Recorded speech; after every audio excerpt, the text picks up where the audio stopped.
Hey everyone, कैसे हैं आप सब? कैसे चल रही है आपकी तैयारी? Welcome back to career in action. लगन आपकी, एडवाइस हमारी। This is Shilpa Saroj.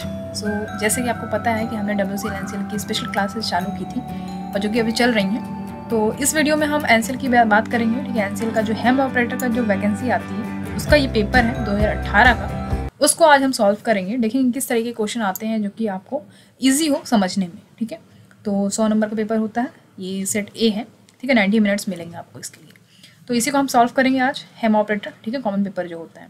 तो अगर आप चैनल पर नए हो तो फटाफट चैनल से जुड़ जाइए और वीडियो को शुरू करते हैं। ठीक है, अगर आप हमसे जुड़ना चाहते हैं करियर इन एक्शन से तो आप इंस्टाग्राम और फेसबुक पे फॉलो कर सकते हैं। पर्सनली भी मुझे फॉलो कर सकते हैं। चलिए फिर बिना देरी करते हुए वीडियो को स्टार्ट करते हैं। ठीक है, चलिए फिर आज बहुत ही मज़ा आने वाला है। वीडियो में काफ़ी अच्छे तरीके से हमने समझाया है और पूरी कोशिश की है कि आपको बहुत बेटर तरीके से समझ में आए। ठीक है, चलिए लेट्स गेट स्टार्टेड। तो आप ये ध्यान रखिएगा कि ये जो पेपर है वो 2018 का है, NCL का। उस हिसाब से ये पेपर चलेगा, लेकिन हम जो है उसको 2021 के सिनेरियो से देखेंगे। ठीक है, चलिए बढ़ते हैं आगे। तो प्रेजेंट के टाइम में चीफ मिनिस्टर कौन है त्रिपुरा के? जैसे कि इसमें ऑप्शन दिया हुआ है, वो राइट आंसर क्या हो जाएगा? बिप्लब कुमार। ये अभी भी चीफ मिनिस्टर हैं त्रिपुरा के। ठीक है, चलिए नेक्स्ट क्वेश्चन है, at present who is the chief election commissioner of India? ठीक है, तो यहाँ पे ऑप्शन आपको दिया हुआ श्री याकूब कुरैशी, सुनील राजभास, श्री ओम प्रकाश रावत और सुनील अरोरा। अब देखिए यहाँ पे चीजें समझिए। यहाँ पे कह रहा है chief election commissioner of India, तो यहाँ पे अभी जैसे क्या चल रहा है, 2021 चल रहा है। ठीक है, तो आपको 2021 का पता होना चाहिए और जो पीछे का है वो भी पता होना चाहिए। तो इसको समझने के लिए देखिए आपको इमेज दिखाते हैं कुछ। देखिए यहाँ पे समझिए कि जैसे आपको पता है कि चीफ इलेक्शन कमिश्नर की अगर हम बात करें भारत की, तो पहला होता है। ठीक है, कोई दूसरा होगा, तीसरा होगा, चौथा होगा, इस तरीके से चीफ इलेक्शन कमिश्नर जो है हमारे होते हैं भारत के। ठीक है, पहला, दूसरा, तीसरा, चौथा। तो ये जो है सुशील चंद्रा, ये 24 नंबर के चीफ इलेक्शन कमिश्नर है। ठीक है, अब यहाँ पे समझना है कि 2021 तक का बात करें, अगर आपसे पूछे 2021 में कौन है करंट का, तो आप लगाएंगे सुशील चंद्रा। इंपॉर्टेंट क्या है यहाँ पे कि जब ये पेपर बना तो आपसे पूछा गया कि कौन है, तो ऑप्शन में देख रहे होंगे आप, लिखा है सुनील अरोरा। ठीक है, अब सुशील चंद्रा की बात करें तो 13 अप्रैल 2021 को इनकी नियुक्ति हुई चीफ इलेक्शन कमिश्नर के पद पे। तो इनके नीचे की बात करें, यानी 23 नंबर के जो CEC है यानी चीफ इलेक्शन कमिश्नर, वो रहे सुनील अरोरा। तो इस हिसाब से ये जो क्वेश्चन है यहाँ पे जो सुनील अरोरा राइट आंसर हो जाएगा। ठीक है, लेकिन 2021 से अगर पूछे तो याद रखिएगा सुशील चंद्रा होगा। ठीक है, और ये जो है 12 अप्रैल 2021 तक ये रहे। उसके बाद 13 अप्रैल से सुशील चंद्रा की नियुक्ति की गई। अब यहाँ पे इंपॉर्टेंट क्या है कि देखिए एक चीज़ और इम्पोर्टेंट है, वो ये है कि अगर आपसे ये पूछे कि first chief election commissioner women of India, तब आप क्या लगाएंगे? तो याद रखिएगा VS रामा देवी जो है राइट आंसर हो जाएगा। तो VS रामा देवी की बात करें तो ये जो है फर्स्ट चीफ इलेक्शन कमिश्नर रही हैं, वुमेन की बात करें। ठीक है, तो और ये 9th चीफ इलेक्शन कमिश्नर थी। ठीक है, कब सन की बात करें तो 1990 से लेके 1990 के बीच में टाइम में रही हैं, और ये 13वीं गवर्नर थी कर्नाटक की, ये याद रखिएगा। चल देख लीजिए, तो सेकंड नंबर क्वेश्चन आपको समझ में आया कि यहाँ पे जब पूछ रहा है कि प्रेजेंट चीफ इलेक्शन कमिश्नर कौन है, तो आप क्या लगाएंगे? सुशील चंद्रा। ठीक है, तो यहाँ पे देखिए डी ऑप्शन दिया सुनील अरोरा, तो ये कौन से नंबर के? 23 नंबर के हैं। और सुशील चंद्रा की बात करें तो वो 24 नंबर के। ठीक है, तो यहाँ पे उस समय के हिसाब से 2018 का पेपर था, तो श्री सुनील अरोरा राइट आंसर हो जाए। लेकिन अगर प्रेजेंट सिनेरियो के हिसाब से देखें 24 नंबर के कौन हो जाएंगे? सुशील चंद्रा। चलिए बढ़ते हैं नेक्स्ट क्वेश्चन की तरफ। Question number 3, which of the following artillery does not related with Indian force? कह रहा है कौन सा आर्टिलरी जो है इसमें से इंडियन फोर्स से रिलेटेड नहीं है। ठीक है, देखिए ये सारे नाग की बात करें, पिनाका की बात करें, ब्रह्मोस की बात करें, ये सब जो है ये सब क्या है? ये सब इंडियन मिसाइल्स हैं। ठीक है, तो इंडियन मिसाइल्स हैं। अब ब्रह्मास्त्र की बात करें तो ब्रह्मास्त्र कुछ नहीं है भाई, नाग, ब्रह्मोस, पिनाका ही हो गया। ठीक, इंडियन फोर्स से रिलेटेड ये सारे, ब्रह्मास्त्र नहीं है। ठीक, चलिए क्वेश्चन नंबर 4 की तरफ बढ़ते हैं। ISRO's first Chandrayaan mission was launch in which year? तो बहुत ही इंपॉर्टेंट क्वेश्चन है। देखिए ये आपको पता होना चाहिए। ठीक है, देखिए ये चीज़ आपको पता होना चाहिए। आप अगर एक इंडियन है तो आपको ये चीज़ पता होनी चाहिए कि हमारे यहाँ कब फर्स्ट चंद्रयान मिशन लॉन्च हुआ, या कौन से इंडियन आर्मी के इंडियन फोर्स के मिसाइल्स हैं, इस सब के बारे में आपको नॉलेज होना चाहिए। चलिए तो इस पर देख लेते हैं। देखिए फर्स्ट चंद्रयान मिशन की जब भी बात हो तो आप पूरा डेट ही याद कर लोगे। ठीक है, डेट क्या था? 22 अक्टूबर 2000। पूरा झंझट ही मतलब साफ हो जाए कि आपको डेट याद कर, मतलब आप ईयर याद रखो, डेट याद रखो, चुपचाप जो है पूरा डेट के साथ ईयर याद रखिए, ठीक है। कि भैया हमारा भारत का बात करें, इसरो का मतलब फर्स्ट चंद्रयान मिशन यानी चांद पे जो है एक मिशन भेजा गया था, ठीक है, इसरो की तरफ से। तो वो कौन कब लॉन्च किया गया था, ये क्वेश्चन है यहाँ। तो 22 अक्टूबर 2008 में इसको भेजा गया था। कहाँ से भेजा गया था, कौन सा रॉकेट गया था, ये सब हम देखेंगे, तो याद रखिएगा। देखिए इधर लिख दे रहे हैं, ठीक है, PSLV, ठीक, PSLV C11, ये यहाँ पे लॉन्च व्हीकल गया था, ठीक है। अब कहाँ से लॉन्च किया गया था, तो श्रीहरिकोटा से, ठीक। श्रीहरिकोटा कहाँ पे है, एक आइसलैंड है, कौन से डिस्ट्रिक्ट में, आंध्र प्रदेश का एक डिस्ट्रिक्ट है, वहाँ पे ये, वहाँ से इसको लॉन्च, तो श्रीहरिकोटा कहाँ पे, आंध्र प्रदेश का डिस्ट्रिक्ट, ठीक है। चलिए क्वेश्चन नंबर 5 देखेंगे, which one of the following is script of Hindi. देखिए हिंदी का जो यहाँ पूछ रहा है कौन सा स्क्रिप्ट है, ठीक, देवसारी, दिनकृति, देवनागरी, देव, सिंपल है, सारे लोग बता देंगे देवनागरी स्क्रिप्ट है हिंदी का। चलिए क्वेश्चन नंबर 6 है, how many consonants are there in Hindi language, यानी हिंदी भाषा में कुल कितने व्यंजन है यहाँ पे बोल रहा है, ठीक है। कॉन्सोनेंट वोवेल जानते हैं ना आप, ठीक, कॉन्सोनेंट मतलब क्या होता है, व्यंजन। चलिए तो कितने व्यंजन है ये जान लीजिए। देखिए यहाँ पे अगर हम बात करें, कुछ चीज़ समझिए, देखिए जो हमारा स्टैंडर्ड हिंदी अल्फ़ाबेट है, यानी गवर्नमेंट ऑफ इंडिया के द्वारा जो है क्या माना गया है, देखिए 11 वोवेल है, ठीक है, 11 वोवेल है और 35 कॉन्सोनेंट है, 35 कॉन्सोनेंट है। और यहाँ पे अगर ये हो गया क्या आपका स्टैंडर्ड हिंदी अल्फ़ाबेट्स, ठीक है। लेकिन जो हम ट्रेडिशनल की बात करते हैं, ठीक है, ट्रेडिशनल हिंदी अल्फ़ाबेट की बात करें तो उस हिसाब से क्या है, 13 वॉवेल्स हैं और 33 कॉन्सोनेंट्स हैं, ठीक है, समझ में आया आपको। तो यहाँ पे देखिए क्या बोल रहा है, how many consonants are there in Hindi language. तो यहाँ पे देखिए, यहाँ पे क्या लिखा है, ट्रेडिशनल को अपनाया गया है, 33 यहाँ पे किया है, कॉन्सोनेंट्स यहाँ पे दिया गया है आंसर की। चलिए देखिए यहाँ पे क्या है कि जो अभी आंसर की आता है उसको फिर से एक बार मैंने यहाँ पे मतलब रिकरेक्शन करके किया है, क्योंकि ज़्यादातर जो आंसर की है ऑफिशियल उसमें काफ़ी सारे एरर्स हैं, ठीक है। उसको जो है ध्यान में रखते हुए यहाँ पे आपसे ये भी पूछ सकता है कि भैया स्टैंडर्ड की बात करें, स्टैंडर्ड हिंदी अल्फ़ाबेट्स कितने हैं, तब आप 11 वोवेल 35 कॉन्सोनेंट्स लगाएंगे। अगर आपसे बोलता है ट्रेडिशनल हिंदी अल्फ़ाबेट्स कितने हैं, तो आप 13 वोवेल्स लगाएंगे और 33 कॉन्सोनेंट्स लगाएंगे। ओके, चलिए इतना समझ में आया आप लोगों को। चलिए आगे बढ़ते हैं। देखिए यहाँ पे लिखा हुआ Hindi language is the dash of India. तो हिंदी लैंग्वेज क्या है भाई, इंडिया का ऑफिशियल लैंग्वेज है कि नेशनल लैंग्वेज है, national and official language both, या फिर neither language, neither national language nor official language, ठीक है। तो भैया हिंदी लैंग्वेज क्या है, ठीक है, तो हिंदी लैंग्वेज क्या है भैया, ऑफिशियल लैंग्वेज, ठीक है। चलिए आगे बढ़ते हैं क्वेश्चन नंबर 8 की तरफ, which one of the flowing trophy does not related with cricket. निम्न में से कौन सा ट्रॉफी भारत में क्रिकेट से संबंधित नहीं है। तो यहाँ पे याद रखिएगा, कह रहा कि संबंधित नहीं है, तो यहाँ पे देखिए क्वेश्चन ही गलत है एक तरीके से देखा जाए तो, क्योंकि सैयद मुश्ताक अली ट्रॉफी जो है वो भी क्रिकेट से रिलेटेड है, Deodhar trophy, Vijay Hazare trophy, Vijay Merchant trophy, ये सारे ही क्रिकेट से रिलेटेड हैं। तो यहाँ पे ऑप्शन ये देना चाहिए था कि इनमें से कोई नहीं, तो शायद उस पर टिक हो जाता, ठीक है। तो ये सारे ही ट्रॉफी जो है क्रिकेट से रिलेटेड हैं। बढ़ते हैं क्वेश्चन नंबर 9 की तरफ, which country is host of next football world cup. अब देखिए यहाँ पे क्वेश्चन क्या है, जो नेक्स्ट फुटबॉल वर्ल्ड कप होने वाला है, यहाँ पे देखिए डेट नहीं लिखा है, क्यों डेट नहीं लिखा, क्योंकि उस समय 2018 था, ठीक है। तो यहाँ पे समझिए कि 2022, ठीक है, यहाँ पे फीफा लिख देते हैं, फीफा वर्ल्ड कप होने वाला है 2022 वाला, तो वो कहाँ पे होगा, किस देश में होगा, ठीक है। तो ऑप्शन दिया हुआ कतर, इक्वाडोर होगा, इक्वाडोर, ब्रिटेन, जर्मनी, याद रखिएगा कतर में होगा, ठीक है, कतर। अब यहाँ पे देखिए कैपिटल क्या है कतर का, दोहा है, ठीक है, कैपिटल क्या है, दोहा। ऑलराइट, चलिए ये हो गया कंफर्म। तो फीफा 2022 आपसे पूछ सकता है कि कहाँ पे होगा, तो कतर में होगा, याद रखिएगा कतर का कैपिटल क्या है, दोहा है। क्वेश्चन नंबर 10 देखेंगे, which of the following country does not belong only to Asia continent. इनमें से कौन सा देश केवल एशिया महाद्वीप में नहीं स्थित है। देखिए माकाओ की बात करें, जॉर्डन की बात करें, सीरिया की बात करें, तो ये सारे ही एशिया में स्थित हैं। लेकिन रशिया की बात करें तो ये रशिया जो है एशिया के साथ साथ यूरोप का भी पार्ट है, ठीक है, रशिया, इसलिए यहाँ पे आंसर क्या हो जाएगा, रशिया हो जाएगा। चलिए आगे बढ़ते हैं, which of the following scheme does not on by the government of India. तो यहाँ पे याद रखिएगा, ऑप्शन आपको दिया हुआ कह रहा है कि निम्न में से कौन सी योजना भारत सरकार से संबंधित नहीं है। प्राइम मिनिस्टर जन धन योजना बिल्कुल गवर्नमेंट ऑफ इंडिया से रिलेटेड है, के द्वारा ऑन किया गया है। प्रधानमंत्री ग्राम सड़क योजना, ये भी जनानी सुरक्षा योजना, ये भी। प्रधानमंत्री कुशल विकास योजना की बात करें तो ये जो है ऑन नहीं किया गया गवर्नमेंट, इसके द्वारा किया गया ministry of skill development and entrepreneurship. Okay, चलिए क्वेश्चन नंबर 12 की तरफ बढ़ेंगे, the host country of upcoming cricket world cup. अगला क्रिकेट विश्व कप किस देश से आयोजित किया जाना किस देश में आयोजित किया जाना है? तो यहाँ पे देखिए समझिए, upcoming world cricket world cup है। पहली बात तो ये है कि कब होगा, तो क्रिकेट वर्ल्ड कप की बात करें 2023 में होगा, ठीक है। और कौन होस्ट करेगा?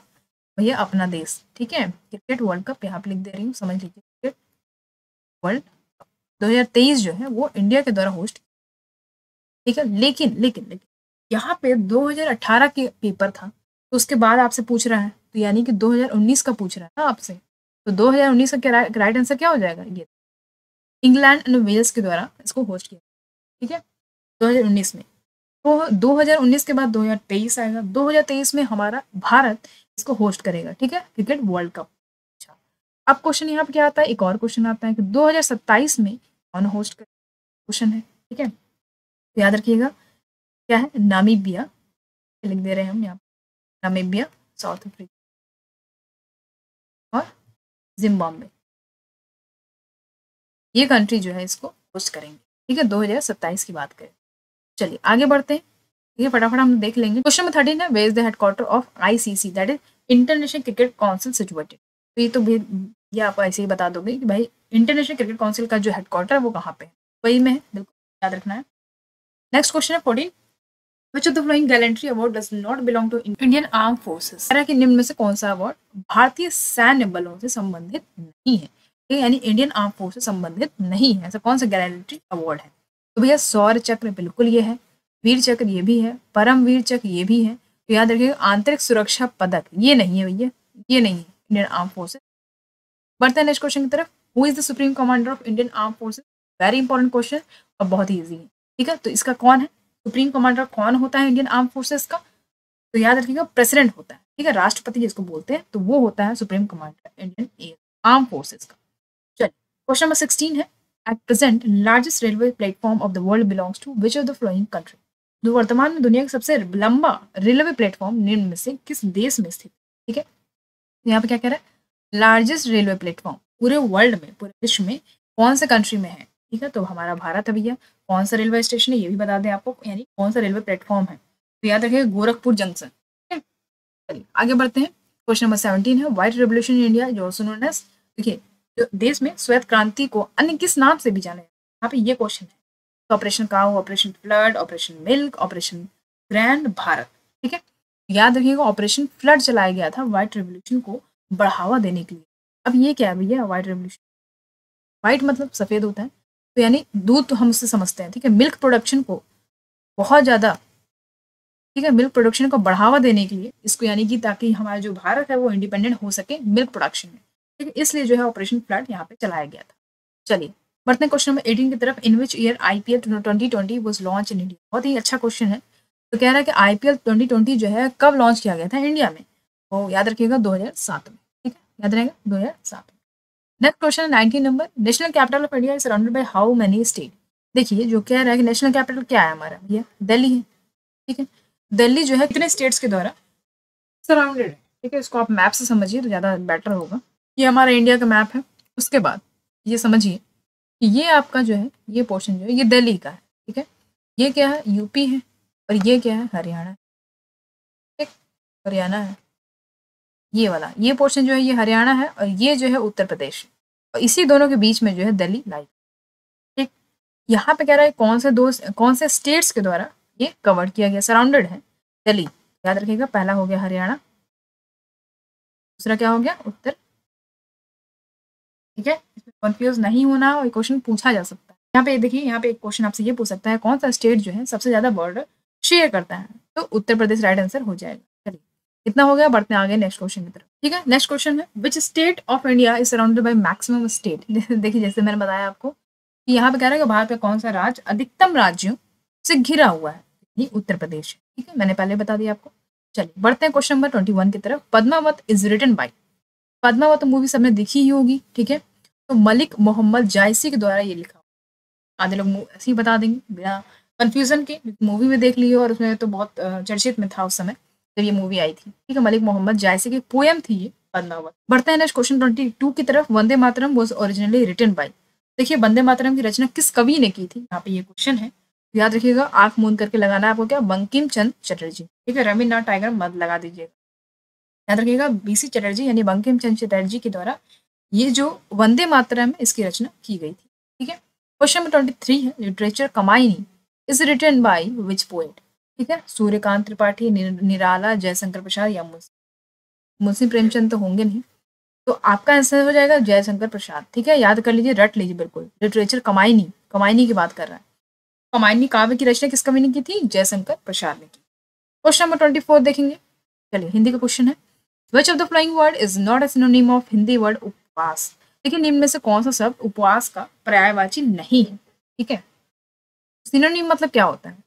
सिमिलर। ठीक है, एंटोनिम मतलब, ठीक है, विलोम से कहते हैं।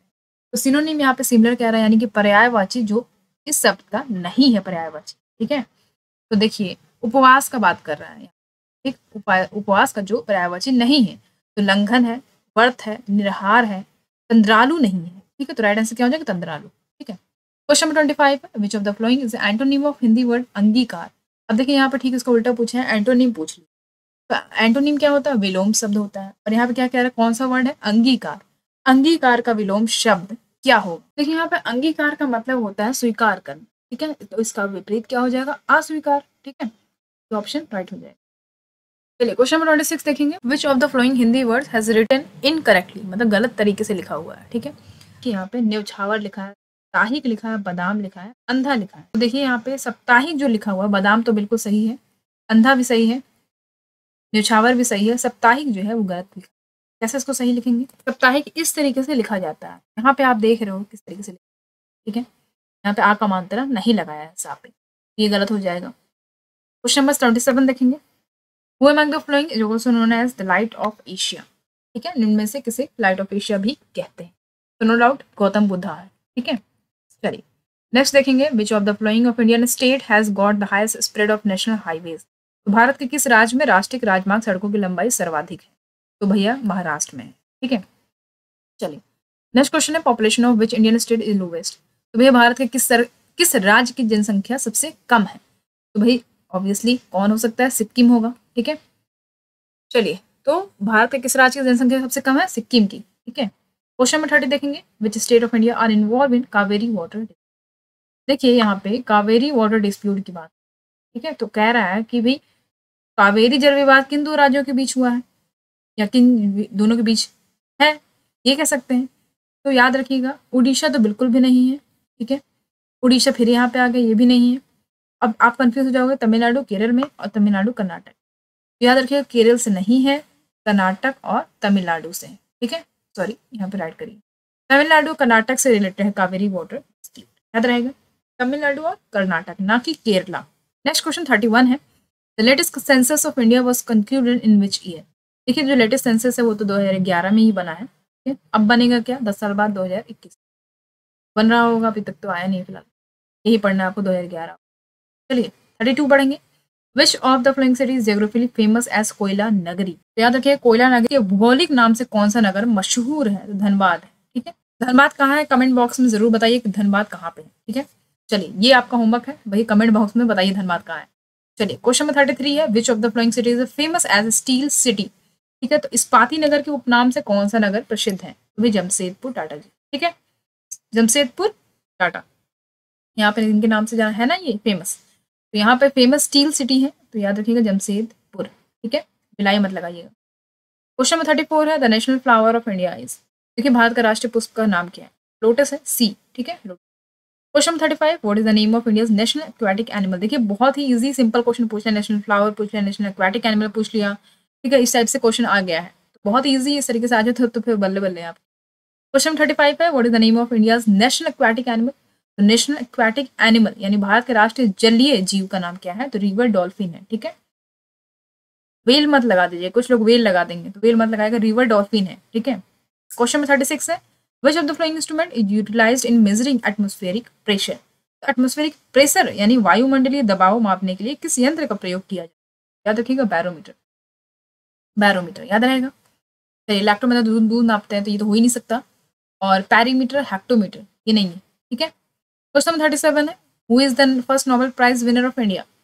देखिए नोबेल प्राइज विनर की बात करें तो इसका मैंने एक शॉर्ट वीडियो था, वो आप देख सकते हो। तो लाइन से कि नोबेल प्राइज जो इंडिया में मिला है तो वो किसको मिला, किस सन में मिला, तो ये ट्रिक है, वो याद कर सकते हैं आप। तो यहाँ पे जब पहला पूछ रहा है तो नोबेल प्राइज विनर कौन है, रविन्द्रनाथ टैगोर। ठीक है, तो यहाँ पे देखिए 1913 की बात करें तो 1913 में रविन्द्रनाथ टैगोर को मतलब ये नोबेल प्राइज मिला था। ठीक है, चलिए क्वेश्चन नंबर 38 है, in which of the following Indian state the area of forest is maximum. तो ये तो आप आंख मूंद के भी लगा दोगे, इसका राइट आंसर क्या हो जाएगा, मध्य प्रदेश। ठीक है, मध्य प्रदेश। तो यहाँ पे क्या करें, भारत के किस राज्य में सर्वाधिक वन क्षेत्रफल यानी वन क्षेत्र है, अगर हम एरिया की बात करें उस हिसाब से यहाँ पे काफी मैक्सिमम फॉरेस्ट है, मध्य प्रदेश। ठीक है, नेक्स्ट क्वेश्चन है question 39, who founded the scouting. ठीक है, स्काउटिंग वाला समझते हैं ना, जो जैसे कि मान लीजिए जो एनिमी है उन लोगों से पूरा मतलब इंफॉर्मेशन निकाल सके। ठीक है, उनके एरिया में रह के, इसको बोलते हैं स्काउटिंग। तो ये इसका स्काउटिंग की स्थापना किसने की थी, ये यहाँ पे क्वेश्चन है। वेडन पॉवेल ने की थी, याद रहेगा, वेडन पॉवेल। चलिए क्वेश्चन नंबर 40 है, Waterloo is related with which one of the flowing. Waterloo निम्न में से किससे संबंधित है। देखिए यहाँ पे ऑप्शन है, A Ashoka, B Napoleon, C Fidel Castro and D इब्लीस। देखिए यहाँ पे एक इमेज देखिए, आपको मैं दिखाना चाह रही हूँ। देखिए इस इमेज को देख रहे हैं आप, ये वाटरलू का बैटल हुआ था। ठीक है, ये जो है वाटरलू का बैटल हुआ था। ठीक है, वाटरलू बैटल कब हुआ था भैया, तो याद रखिएगा 1815 में हुआ। अब इसमें हुआ क्या था, तो ये देख रहे हैं आप, ये है नेपोलियन बोनापार्ट। ठीक, ये फ्रेंच के लीडर थे नेपोलियन बोनापार्ट। तो इनकी जो है बहुत जबरदस्त तरीके से हार हुई।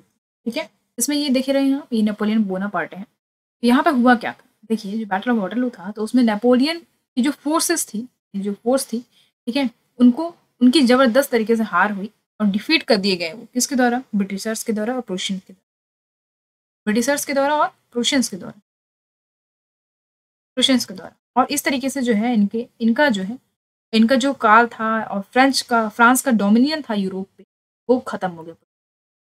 ठीक, इस तरीके से ये जबरदस्त तरीके से बैटल हार। ठीक है, कहाँ पे था ये वाटरलू, जो है बेल्जियम में। ठीक है, चलिए ये समझ में आया आपको। चलिए तो इसका राइट आंसर क्या हो जाएगा, वाटरलू से रिलेटेड है नेपोलियन से। ठीक है, देखिए मैथ्स का क्वेश्चन हम बाद में देख लेते हैं, पहले हम बढ़ते हैं आगे, जीके जीएस का कंप्लीट कर लेते हैं। ठीक है, क्वेश्चन नंबर 56 देखेंगे, what is the meaning of adviser in Hindi. बहुत ही इजी क्वेश्चन है भैया, एडवाइजर का हिंदी मतलब क्या होता है, ये कह रहा है हिंदी में अर्थ क्या है। एडवाइजर किसको बोलते हैं, सलाहकार। ठीक है, बोलते नहीं ज़्यादा एडवाइस मत दो हमें, इतनी ज़्यादा सलाह मत दो। ठीक, तो सलाहकार हो जाएगा इसका आंसर। क्वेश्चन नंबर 57 देखेंगे, what is the meaning of adequate in Hindi. तो एडुकेट मतलब क्या होता है, कहते हैं ना कि एक एडिक्वेट मात्रा में हमें ये चीज़ दे दो, यानी उचित मात्रा में। ठीक है, इसका हिंदी मीनिंग क्या हो गया, उचित। ठीक है, यहाँ पे गतिविधि निर्भीक सही लिखा, तो ये सब नहीं होगा, उचित इसका राइट आंसर हो जाए। क्वेश्चन 58 है, what is the meaning of accepted in Hindi. Easy question कैसे दे सकते हैं, एक्सेप्टेड का हिंदी मतलब में अर्थ क्या है, तो स्वीकार दिया हुआ, स्वीकार करना। ठीक है, एक्सेप्ट मतलब क्या, स्वीकार। अगर रिजेक्टेड लिखा होता तो क्या होता, अस्वीकार। चलिए क्वेश्चन 59 है, Govind Vallabh Pant Sagar dam is constructed on which river. तो फिर से ये अपना फेवरेट क्वेश्चन दे दिया यहाँ पे, इसका मैंने व्लॉग भी बनाया, आप देख सकते हो उसको। तो गोविंद वल्लभ पंत सागर कहाँ, किस रिवर पे, किस नदी पर ये बांध बना हुआ है, रिहन डैम पे। ठीक है, रिहन नदी पर ये जो बांध है ये बना हुआ है, गोविंद वल्लभ। ठीक है, तो ये जितने भी रीजनिंग वाले क्वेश्चन इसको हम बाद में देखते हैं, पहले हम ये कंप्लीट कर लेते हैं। क्वेश्चन नंबर 63 है, which state will be hosting 36 edition. तो ये किसी काम का नहीं है, 2018 क्वेश्चन, इसको आगे बढ़। विच of the flowing countries shares minimum length and land boundary with India. यहाँ पे कह रहा है कि भाई मिनिमम, निम्न में से भारत अपने किस पड़ोसी देश के साथ सबसे छोटी भूमि सीमा साझा करता है। तो भूटान, म्यांमार, पाकिस्तान होगा नहीं, अफगानिस्तान राइट आंसर होगा। Question number 65, BrahMos is a joint venture of India and which country. ये देखिए ब्रह्मोस की बात कर रहा है, तो ब्रह्मोस भारत का निम्न में से किस देश के साथ एक संयुक्त उद्यम है। ठीक है, तो जॉइंट वेंचर किसके साथ है, किस देश के बीच में है, इंडिया और किसके बीच में है, तो रशिया के बीच में। ठीक है, ब्रह्मोस। अब बात करेंगे ब्रह्मोस की, थोड़ा बात कर लेते हैं। देखिए ब्रह्मोस जो है medium range ramjet supersonic cruise missile. ठीक है, क्या है, medium range ramjet supersonic cruise missile है। ठीक है, बहुत लंबा हो गया, समझिए क्रूज मिसाइल है एक तरीके से। और ये कहाँ से लॉन्च किया जा सकता है, सबमरीन से लॉन्च किया जा सकता है, शिप से लॉन्च किया जाता है, और एयरक्राफ्ट से लॉन्च किया जाता है, या फिर लैंड से भी इसको लॉन्च किया। एक चीज़ यहाँ पे इंपॉर्टेंट है कि ब्रह्मोस की बात करें तो ये फास्टेस्ट सुपर क्रूज मिसाइल है पूरे वर्ल्ड में। ओके, ये यहाँ पे समझना जरूरी था। किस देश से लिया गया, किस देश से किया गया इसका जॉइंट वेंचर, तो इंडिया और रशिया के बीच में। ठीक है, इंडिया ने किसके साथ किया है, सहमति, रशिया के साथ किया है। ठीक है, क्वेश्चन नंबर 66 है, और ये बहुत ही बार रिपीटेड क्वेश्चन है, ये समझ लीजिए बहुत ही बार आया है। Bhopal gas tragedy was caused due to leak of which of the following. Methyl bromide, Union Carbide, Benedict solution, methyl iso. ठीक है, ये यहाँ पर राइट आंसर हो जाएगा methyl isocyanide Bhopal gas tragedy हुई थी। अब डेट आपको यहाँ पे बताना है। ठीक है, अब मैं डेट नहीं बताऊंगी, मैं इतनी बार यहाँ बता चुकी हूँ, अब डेट आपको बताना है कमेंट बॉक्स में कमेंट करके। ठीक है, किस डेट को भोपाल गैस ट्रेजेडी हुआ था। यहाँ पे क्वेश्चन ये पूछा है किस गैस की लीक होने से यहाँ पे ये ट्रेजेडी हुआ, मिथाइल आइसोसाइनाइड, याद रहेगा। चलिए क्वेश्चन नंबर 67 बढ़ेंगे। The previous capital of Gujarat state was. देखिए जो प्रीवियस कैपिटल था ना गुजरात का, गुजरात स्टेट जो है, तो जो प्रीवियस कैपिटल था, पूर्ण राजधानी जो थी वो क्या था, तो अहमदाबाद था।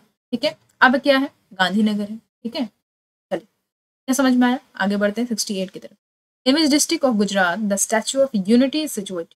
तो स्टैचू ऑफ यूनिटी भाई आपको पता सरदार वल्लभ भाई पटेल का जो ये स्टैचू है, स्टैचू ऑफ यूनिटी, ये कहाँ पे सिचुएटेड है, तो यहाँ पे कह रहा है कौन से डिस्ट्रिक्ट में गुजरात के सिचुएटेड है, नर्मदा, याद रहेगा नर्मदा डिस्ट्रिक्ट में। ठीक है, चलिए क्वेश्चन नंबर 69 है, the Richter scale measures what in respect of earth. देखिए यहाँ पे कह रहा है कि रिक्टर स्केल भूकंप के संबंध में निम्न में से क्या मापता है। देखिए भूकंप तो नापता है, लेकिन क्या नापता है ये बताना है आपको यहाँ। ठीक है, रिक्टर स्केल की बात करें तो मैग्नीट्यूड बताता है ये। ठीक है, याद रहेगा मैग्नीट्यूड मतलब परिमाण। चलिए क्वेश्चन नंबर 70 है, during the British rule which of the flowing was the capital of India just before Delhi. देखिए यहाँ पे कह रहा है कि ब्रिटिश राज में दिल्ली से पूर्व भारत की राजधानी इनमें से कौन सी थी। यहाँ पे दिल्ली से पहले जो राजधानी थी ब्रिटिश काल में वो क्या थी, तो पौंडीचेरी था, याद रहेगा पौंडीचेरी। ठीक है, चलिए क्वेश्चन नंबर 71 है, एज पर motor vehicle act the gross vehicle weight for LMB should not exceed beyond. देखिए यहाँ पे लिखा है कि मोटर व्हीकल एक्ट के अनुसार लाइट मोटर व्हीकल श्रेणी में वाहन का सकल भार अधिकतम कितना होना चाहिए, तो याद रहेगा 7500 kg। ठीक है, 7500 kg होना चाहिए। चलिए नेक्स्ट क्वेश्चन है 72, form 20 of RTO utilize for which of the following purpose. ठीक है, तो देखिए यहाँ पर आंसर क्या हो जाएगा, form of application for registration of vehicle, वाहन के पंजीकरण के लिए आवेदन। ठीक है, क्वेश्चन नंबर 73 है, which of the following activities are not perform by RTO। इनमें से कौन सी कार्यवृत्ति RTO नहीं करता है, motor vehicle tax collection, maintain database of manufactured vehicle, mechanical inspection of accidental vehicles, issue international driving permit, ये सब करता है। ये तीन ऑप्शन जो करता है, बी जो है maintain database of manufactured vehicle यानी निर्मित वाहनों का ब्यौरा तैयार करना, ये काम जो है ये नहीं करता है। ठीक है, RTO नहीं करता ये काम। चलिए आगे बढ़ते हैं 74 क्वेश्चन की तरफ। देखिए यहाँ पे लिखा हुआ है, if you are approaching an intersection and you see a yellow traffic light you must dash. तो मान लीजिए यहाँ पे कह रहा है कि यदि आप एक चौराहे की तरफ पहुंच रहे हैं और आप यातायात हेतु पीली बत्ती देखते हैं तो आप क्या करेंगे। ठीक है, ऑप्शन है आपके पास, वाहन धीमा करके रोक देंगे, चौराहे की जल्दी से पार कर लेंगे, हॉर्न बजाते हुए आगे बढ़ जाएंगे, या बत्ती के लाल होने से पहले निकल जाएंगे। तो याद रखिएगा इसका राइट आंसर क्या हो जाएगा, वाहन धीमा करके रोक देंगे। ठीक है, स्लो डाउन नेक्स्ट स्टॉप। चलिए नेक्स्ट क्वेश्चन है 75, if you hold a motorcycle learner licence you dash. अगर आप एक के पास एक प्रशिक्षु मोटरसाइकिल लाइसेंस है तो डैश, आप मोटरसाइकिल चला सकते हैं केवल एक लाइसेंस धारी के साथ। ठीक है, नेक्स्ट है व्यस्त घंटों में आप मोटरसाइकिल नहीं चला सकते हैं। नेक्स्ट है आप अपने साथ केवल एक ही राहगीर को बैठा सकते हैं जबकि वो एक मानद प्रशिक्षण हो। ठीक है, नेक्स्ट है आप मोटरसाइकिल 20 किलोमीटर प्रति घंटे से ऊपर की गति से नहीं चला सकते। इसका राइट आंसर हो जाएगा can only ride with a licence rider. आप मोटरसाइकिल चला सकते हैं केवल एक लाइसेंस धारी के साथ। ठीक है, if you hold a motorcycle learner licence then. चलिए क्वेश्चन नंबर 76 है, the number of passenger you are allowed to carry in a private vehicle is recorded in the. ठीक है, एक निजी वाहन में कितने यात्रियों को बैठा सकते हैं यह डैश में लिखा हुआ, इसमें लिखा हुआ है तो रजिस्टर्ड सर्टिफिकेट में लिखा हुआ है। ठीक है, permit tax token insurance certificate registration certificate में लिखा होता है। ठीक है, क्वेश्चन नंबर 77 है, a tractor driver must not carry. जो एक ट्रैक्टर चालक को अपने साथ नहीं बैठाना चाहिए, किसको नहीं बैठाना चाहिए, dash more than 2 passenger, more than 3 passenger, any passenger none. ठीक है, तो ट्रैक्टर ड्राइवर जो है, ट्रैक्टर चालक को अपने साथ कोई भी यात्री को नहीं बैठाना चाहिए। ठीक है, तो राइट आंसर क्या हो जाएगा, सी। क्वेश्चन नंबर 78 है, ये दिख रहे हैं इमेज में आप, ये रोड में बना होता है, ये साइन जो है रोड का क्या मतलब है, इस साइन का क्या मतलब है, रोड या निशान एक क्या इंगित करता है ये बताना है आपको। ठीक है, आप देख पा रहे हो इस टाइप से बना हुआ है ना, लाइक दिस।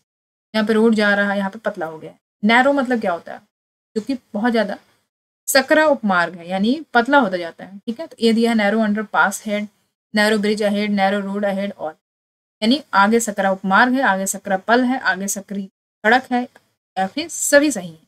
इसका राइट आंसर हो जाएगा नैरो रोड अहेड। ठीक है, आगे मतलब पतली रोड है। ठीक है, नैरो मतलब कम, इसका जगह कम हो, नैरो। चलिए, क्वेश्चन नंबर 79 है, which of the following mission which of the following emission standards has been plan to introduce in pan India by 2000। ठीक है, तो पैन इंडिया 2020 के द्वारा कौन सा एमिशन स्टैंडर्ड जो है प्लान किया जा रहा है इंट्रोड्यूस करने के। देखिए 2020 की बात हो रही है ना यहाँ पे, तो कौन सा यहाँ पे इंट्रोड्यूस कर दिया गया है, अब ये क्वेश्चन है यहाँ पे। तो BS6 कर दिया गया। ठीक है, BS4 था पहले, तो इसको BS6 कर दिया गया। ठीक है, 5 को स्किप करके BS6 डायरेक्ट। क्वेश्चन 80 है, ये साइन देख रहे हैं आप, इसका क्या मतलब है या यह निशान क्या इंगित करता है। ठीक है, क्रॉस रोड अहेड। ठीक है, मतलब आगे चौराहा है। ठीक है, इस साइन का मतलब क्या समझते हैं आप, आगे चौराहा है। ठीक है, कृपया धीरे चलें, ऐसा बोलता है ना, लिखा होता है। चलिए, क्वेश्चन नंबर 81 है, चिपको मूवमेंट इज रिलेटेड टू। देखिए चिपको आंदोलन किससे संबंधित है, तो बहुत ही ईजी है, अगेंस्ट द डिफॉरेस्टेशन, यानी वनों के कटाव के विरुद्ध, यानी डी ऑप्शन आपका राइट आंसर। यहाँ पे लिखा हुआ है जल संरक्षण, मत्स्य संरक्षण, वातावरण संरक्षण, ये तो बिल्कुल नहीं होगा। ठीक है, तो वनों के काटने के विरुद्ध है। क्वेश्चन नंबर 82 है, which of the following gas is principal green house gas. निम्न में से कौन सा गैस प्रमुख ग्रीन हाउस गैस है, तो भाई CO2, कार्बन डाइऑक्साइड। ठीक है, ग्रीन हाउस गैस का प्रमुख प्रिंसिपल गैस कौन सा है, तो CO2 लगाएंगे आप। क्वेश्चन नंबर 83 है, Bharat stage emission standards were introduced in India in which of the flowing. तो भारत स्टेज एमिशन स्टैंडर्ड्स की बात करें तो 21 वर्ष में लागू किया गया था, तो बहुत ही इंपॉर्टेंट क्वेश्चन है। 2000 में लॉन्च किया गया था। ठीक है, याद रहेगा, ये जो है तब इंट्रोड्यूस किया गया था, कब, 2000 में। ठीक है, चलिए नेक्स्ट क्वेश्चन है 84, in which of the following year the first emission norms for diesel vehicle were introduce. Bharat में किस वर्ष डीजल वाहनों से संबंधित प्रथम उत्सर्जन के मानक लागू किए, याद रखिएगा 1992 में किए गए थे। ठीक है, क्वेश्चन नंबर 85 है, which of the following has been not included in Bharat stage emission standards. ठीक है, यानी निम्न में से कौन सा भारत स्टेज एमिशन स्टैंडर्ड्स का हिस्सा नहीं है। ठीक है, याद रखिएगा, नहीं है पूछ रहा है, तो क्या हो जाएगा भैया, CO2। ठीक है, कार्बन डाइऑक्साइड जो है इसका भारत स्टेज एमिशन स्टैंडर्ड्स का हिस्सा नहीं। ठीक है, चलिए आगे बढ़ते हैं। Which of the following has least percentage in warming of earth. पृथ्वी के वायुमंडल की बात करें तो इनमें से किसका परसेंटेज जो है सबसे कम है। देखिए एक डायग्राम बनाते हैं हम, बहुत बेसिक सा, जब हम कंपोजिशन ऑफ एयर की बात करते हैं। ठीक है, तो आपने डायग्राम देखा होगा, इस तरीके से कुछ होता है। ये जो है इतना पूरा जो है आपका, इसमें नाइट्रोजन भरा हुआ है और ये कितना परसेंट होता है, 78% पूरा नाइट्रोजन है। उसके बाद देखिए यहाँ पे समझिए कि ये आपका पूरा नाइट्रोजन हो गया। ठीक है, अब इसके बाद क्या है, यहाँ पे हम ऑक्सीजन की बात करेंगे। यहाँ पे देखिए जब इसको हम ऐसे कर दें तो ये जो पूरा पोर्शन है, ये 21% क्या है आपका, ये ऑक्सीजन। ठीक है, ऑक्सीजन हो गया। अब ये जो पोर्शन बचा है ये वाला, ठीक है, 3 पार्ट में डिवाइड। ठीक है, तो पहला पार्ट क्या हो गया आपका, आर्गन हो गया। फिर दूसरा क्या हो गया, अदर गैस हो गया, अदर गैस मान लेते, और ये क्या हो गया आपका, कार्बन डाइऑक्साइड, CO2। तो आर्गन की परसेंटेज कितनी है, 0.03। उसके बाद अदर गैसेस की बात करें 0.17%। ठीक है, CO2 की बात करें तो 0.9। ठीक है, अब देखिए यहाँ पे समझिए, यहाँ पे कह रहे हैं पृथ्वी के वायुमंडल में निम्न में से किसकी प्रतिशत सबसे कम होती है। वह नाइट्रोजन की तो कितनी होती है, 78% होती है। ठीक, ऑक्सीजन की कितनी होती है, 21% होती है। आर्गन की कितनी होती है, देखिए मैंने बताया है 0.07%, और कार्बन डाइऑक्साइड की 0.90%। सबसे कम किसकी हुई, कार्बन डाइऑक्साइड की हुई। ठीक है, ये हुई, तो राइट आंसर क्या हो जाएगा, CO। बढ़ते हैं नेक्स्ट, बढ़ते हैं नेक्स्ट क्वेश्चन की तरफ। क्वेश्चन नंबर 87 की तरफ, विच of the following is the lowest layer of earth atmosphere. यानी पृथ्वी के वायुमंडल में सबसे निचली परत को क्या कहते हैं। देखिए मैंने इसका जो ट्रिक भी बताया था, वो ट्रिक आप देख सकते हो। ठीक है, उस ट्रिक में मैंने बताया था TSM टाइप, या कुछ और भी बताया है मैंने, काफ़ी सारे बताए हैं, मतलब TSM टाइप। ठीक है, देखिए troposphere, stratosphere, mesosphere, thermosphere, ionosphere और एक्सोस्फेयर, ये सारे जो लेयर हैं अर्थ के इन्वायरमेंट का जो लेयर है वो मैंने बताया। सबसे लोएस्ट पूछा है, यानी सबसे स्टार्टिंग वाला, तो ट्रोपोस्फेयर इसका राइट आंसर। ठीक है, ट्रोपोस्फेयर। चलिए नेक्स्ट क्वेश्चन है, question number 88, the name of galaxy to which earth belong. यानी पृथ्वी जिस आकाश गंगा में से संबंध रखता है उसका निम्न में से क्या नाम है। ठीक, उसका नाम है मिल्की वे गैलेक्सी। हम किस गैलेक्सी में रहते हैं, मिल्की वे गैलेक्सी में। चलिए नेक्स्ट है 89 question number, which of the flowing causes acidic rain. तो बहुत ही इंपॉर्टेंट क्वेश्चन है, कई बार एग्जाम में पूछा गया है, कोई भी पेपर उठा लो इसमें ये क्वेश्चन आ जाता है साइंस से। ठीक है, यानी कह रहा है कि एसिडिक रेन का मुख्य कारण क्या है, यानी अम्लीय वर्षा का मुख्य कारण क्या है। तो सल्फर डाइऑक्साइड और नाइट्रोजन ऑक्साइड जो है, ये दोनों जब एटमॉस्फेयर में जो पानी होता है उससे जब ये संपर्क में आते हैं तो ये दोनों क्या मिलाते हैं, बनते हैं सल्फ्यूरिक एसिड, नाइट्रिक एसिड, जो दोनों मिलते हैं तब जब फिर उसके बाद क्या होता है, जब दोनों मिलते हैं तो ये जो है एसिडिक रेन बनाते हैं, यानी बोथ टुगेदर होगा। ठीक है, बोथ टुगेदर राइट आंसर हो जाए। क्वेश्चन नंबर 90 देखेंगे, which of the following is regarded as world environment day. World environment day तो मैंने आपको बताया ही था, 5 जून को मनाया जाता है। ठीक है, चलिए आगे बढ़ते हैं क्वेश्चन नंबर 91 की तरफ। The major contributor of carbon monoxide is, तो ये कार्बन मोनोऑक्साइड का मुख्य कारण क्या है इनमें से? देखो, motor vehicle, industrial process, stationary fuel combustion या फिर कोई भी मोटर व्हीकल है। ठीक है, कार्बन मोनोऑक्साइड का मुख्य जो कारक है वो मोटर। आगे बढ़ते हैं 92 की तरफ। Ozone is found in which layer of atmosphere. Ozone जो है वह ओजोन वायुमंडल किस परत में पाई जाती है? तो स्ट्रेटोस्फेयर में। ठीक है, याद रखिएगा स्ट्रेटोस्फेयर बहुत इंपॉर्टेंट है क्योंकि इससे क्वेश्चन आता है ये कि ओजोन जो है किस एटमॉस्फेयर किस लेयर में पाई जाती है। ओजोन कहते हैं ओजोन होल होने वाला, तो स्ट्रेटोस्फेयर में पाई जाती है। ठीक है, चलिए आगे बढ़ते हैं question number 93। Taj Mahal is being affected by, तो ताजमहल जो है वो निम्न में से किससे प्रभावित है? नॉइज पोल्यूशन, तो नॉइज पोल्यूशन क्या ही कर लेगा, वाटर पोल्यूशन भी नहीं है, बचा क्या एयर पोल्यूशन। ठीक है, एयर पोल्यूशन से क्या हो रहा है उसका, जो आप ताजमहल देखोगे हवा वायु की बात कर रहे हैं यहाँ पे। ठीक है, तो ताजमहल पीला हो रहा है ना, व्हाइट मार्बल्स हैं लेकिन वो पीला दिख रहा है, तो किसकी वजह से हुआ है? एसिडिक रेन की वजह। ठीक है, एसिड रेन की वजह से हुआ है। तो चलिए 94 क्वेश्चन देखेंगे। CNG इज ए क्या है? देखिए CNG का फुल फॉर्म क्या होता है? Compress natural gas. ये एक तरीके से क्लीन फ्यूल है। ठीक है, पोल्यूशन कम करता है। तो इसको क्या है, देखिए ऑप्शन में दिया पॉल्यूटेड फ्यूल है, हार्मफुल फ्यूल है या फिर क्लीन फ्यूल है, तो राइट आंसर हो जाएगा। चलिए क्वेश्चन नंबर 95 देखेंगे। Chlorofluorocarbon is used in, chlorofluorocarbon जो है किस में यूज किया जाता है? रेफ्रिजरेटर, एयर कंडीशनर, परफ्यूम्स या फिर सारे में ही? तो सारे में ही यूज किया जाता है। ठीक है, याद रखिएगा एयर कंडीशनिंग, रेफ्रिजरेटर, परफ्यूम सब में। चलिए आगे बढ़ते हैं। क्वेश्चन नंबर 96 है, air pollution causes. Air pollution यानी वायु प्रदूषण का कारण है, इसमें से किसका कारण है? तो ग्लोबल वार्मिंग का, सॉइल इरोजन का, रेस्पिरेटरी प्रॉब्लम या फिर कोई? तो ऑब्वियसली रेस्पिरेटरी प्रॉब्लम होगा, यानी श्वसन संबंधी बीमारियों का कारण है ये एयर पोल्यूशन। ठीक है, चलिए क्वेश्चन नंबर 97 है, when the first rail was started in India. तो इंडिया में सबसे पहली जो रेल स्टार्ट हुई थी वो थी, कब हुई थी? 16 अप्रैल 1853 को सबसे पहला जो रेल है वो स्टार्ट हुआ इंडिया में। और ये कहाँ से कहाँ तक चली? बॉम्बे से थाने। ठीक है, याद रखिएगा। तो 34 किलोमीटर तक इसका जो डिस्टेंस है ये कवर करती थी। ठीक है, इसके द्वारा ऑपरेट किया गया था। तो 3 लोकोमोटिव्स थी जिनका नाम था साहिब, सुल्तान और सिंध। ठीक है, और उनके 30 कैरेजेस के द्वारा। चलिए आगे बढ़ते हैं 98 क्वेश्चन नंबर पे। Which of the following country is the largest producer of coal in the world. अब भैया यहाँ पे इंपॉर्टेंट क्वेश्चन आ गया ना, लार्जेस्ट प्रोड्यूसर जो है कोल का वो कौन सा देश है पूरे वर्ल्ड में? चाइना है। ठीक है, कोल का लार्जेस्ट प्रोड्यूसर कौन सा है? चाइना है। कौन देश है? चाइना। क्वेश्चन नंबर 99 है, second last. Which of the following Indian state has the highest coal reserve. तो ये कौन सा इंडियन स्टेट जो है हाईएस्ट कोल रिजर्व वहाँ पे मिला जाता है? ये तो मैंने आपको बताया था जब WCL का इंपॉर्टेंट हम लोग फैक्ट्स देख रहे थे, उस समय मैंने बताया था झारखंड है। झारखंड याद रखिएगा, झारखंड में जो हाईएस्ट कोल रिजर्व है भारत का। ठीक है, सर्वाधिक एक तरीके से देखा जाए सर्वाधिक कोल भंडार कहाँ पे है? भारत के किस राज्य में है? झारखंड। लास्ट क्वेश्चन है question number 100। Pencil is made of which of the flowing carbon. यहाँ बहुत इजी क्वेश्चन है, पेंसिल बनाने में निम्न में से कौन सा कार्बन उपयोग किया जाता है? ग्रेफाइट किया जाता है, याद रखिए। ठीक है, याद रहेगा ग्रेफाइट जो है इसको यूज किया जाता है पेंसिल बनाने। चलिए अब देख लेते हैं मैथ्स और रीजनिंग के क्वेश्चन। ठीक है, तो ये क्वेश्चन हम देखते हैं 41 क्वेश्चन नंबर है। A man completes a journey in 10 hours. He traveled first half of the journey at rate of 21 km per hour and second half at the rate of 24 km per hour. Find the total journey in kilometer. तो पूरा journey बताना है आपको kilometre में, ये देखेंगे हम। चलिए इसको सॉल्व करते हैं। देखिए यहाँ पे हम मान लेते हैं, देखिए यहाँ पे मान लेते हैं कि लेट द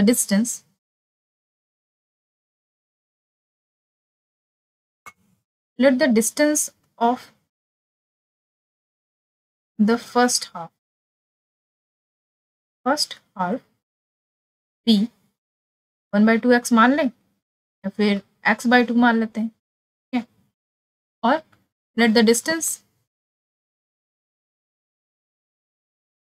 डिस्टेंस लिखने में बहुत ठंडा लग रहा है, बहुत हाथ में चल नहीं रहा है, इतनी है। ठीक है, let the distance of second half की बात कर लें, तो हम क्या ले लेंगे? x/2 ले सकते हैं।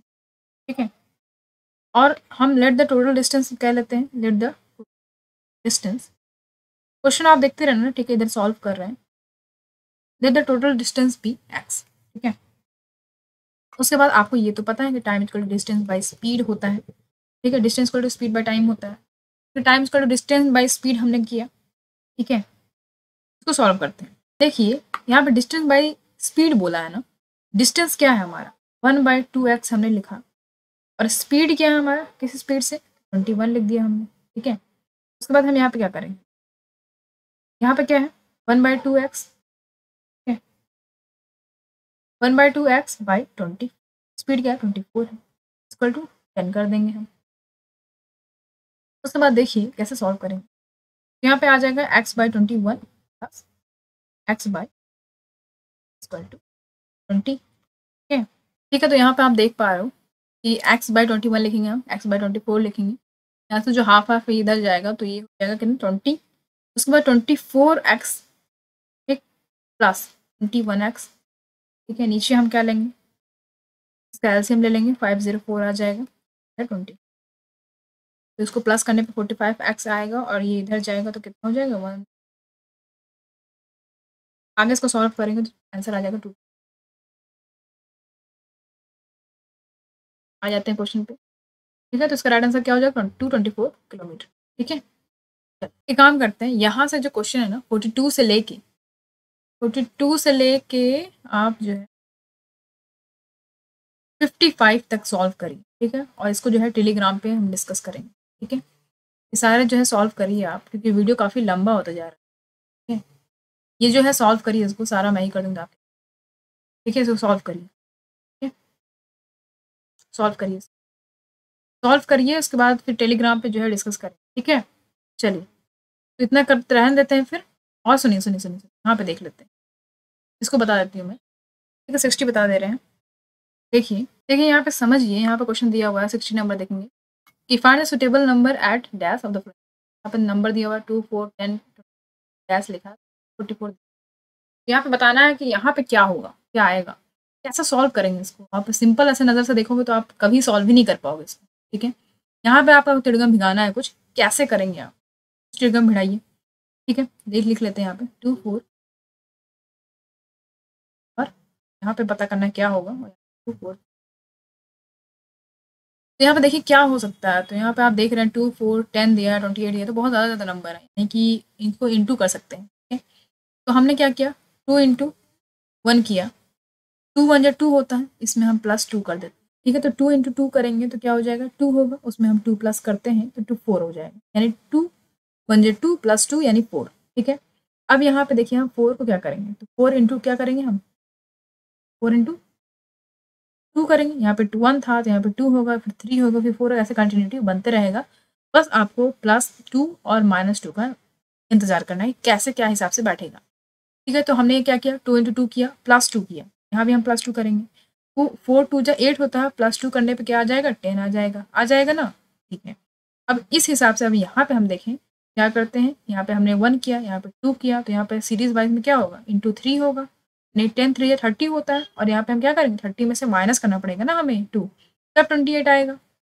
अब ऐसा नहीं है कि यहाँ प्लस करते आ रहे हैं तो आगे भी हमने प्लस करना है, हमें देखना है कि किस हिसाब से डिजिट दिया हुआ है, ठीक है। तो हमने क्या किया माइनस किया, ठीक है, ये याद रखिएगा। तो क्या आ गया हमारा 28 आ गया। अब इसी तरीके से आगे भी करना है हमें, जब हम आगे करेंगे तो कैसे क्या करेंगे 28 है, हम इंटू कर देंगे, किससे 4 से करेंगे, ठीक है। यहाँ पे 3 किया तो यहाँ पे 4 से करेंगे, उसके बाद क्या कर देंगे -2 कर देंगे। 28 × 4 करने पे कितना आता है हमारा 4 आ जाता है, वही 2 माइनस कर दो उसमें तो 82 आ जाएगा आंसर, आ गया 82। तो राइट आंसर क्या हो जाएगा 82, ठीक है। चलिए यहाँ पे लिखा हुआ कि सुटेबल नंबर दिया हुआ है, सुटेबल नंबर, और 1 2 4 7 11 यहाँ पे दिया है, पता करना आपको क्या होगा यहाँ, ठीक है। लिख लेते हैं एक बार 1 2 4 7 11, यहाँ पता करना है 22, ठीक है। कैसे सॉल्व करेंगे इसको, देखिए हम देख रहे हैं कि यहाँ पे काफ़ी पास पास नंबर है, ठीक है, उतना भी दूर नहीं दिया है, हम प्लस कर सकते हैं। तो 1 में अगर हम 1 प्लस करते हैं कितना हो जाएगा 2 हो जाएगा, में अगर हम 2 प्लस कर दें तो 4 हो जाएगा, 4 में अगर हम 3 प्लस कर दें तो 7 हो जाएगा, इसी तरीके से हम यहाँ पर 4 प्लस कर दें 11 हो जाएगा, इसी तरीके से हम अगर 5 प्लस कर दें क्या हो जाएगा यहाँ पर 16 हो जाएगा। आंसर में देखिए 16 दिया हुआ है, राइट आंसर ये हो जाएगा। बहुत ईजी था, आराम से कर लोगे। चलिए बढ़ते हैं next question, find the suitable number at dash of the following series. अब देखिए यहाँ पे क्या दिया हुआ है 62 देखिए 62 देखिए AZBYCX-EV दिया है, ठीक है। तो यहाँ पे देखिए कैसे पहचानेंगे, तो यहाँ पे देखिए ए लिख लेते हैं आप,